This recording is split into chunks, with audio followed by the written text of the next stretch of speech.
রুহু বা বিদেহী আত্মার মাগফিরাত কামনা করা, এটা অনেকে বলে থাকি।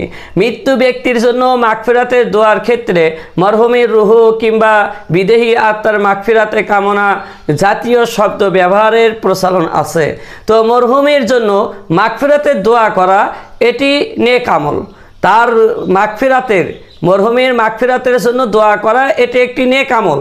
হাদিস শরীফে এই আমলের তারগিব দেওয়া হয়েছে, গুরুত্ব দেওয়া হয়েছে।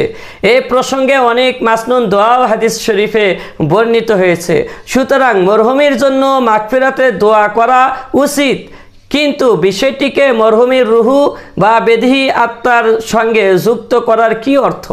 তো মাগফিরাত কামনার অর্থ হলো আল্লাহ তাআলা যেন তার গুনাহ খাতা মাফ করে দেন, এই দোয়াটাই করা।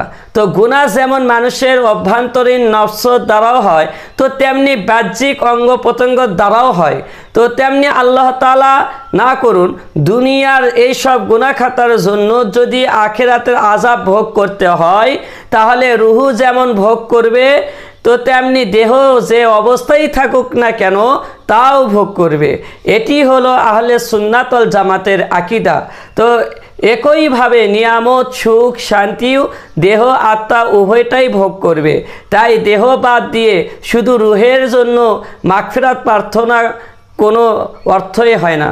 সুতরাং আমরা বলবো যে মরহুমের মাগফিরাত কামনা করতেছি, মরহুমের রুহু বা বেদেহীর আত্মার মাগফিরাত কামনা করতেছি, এমন শব্দকে আমরা প্রত্যাহার করার চেষ্টা করব ইনশাআল্লাহ।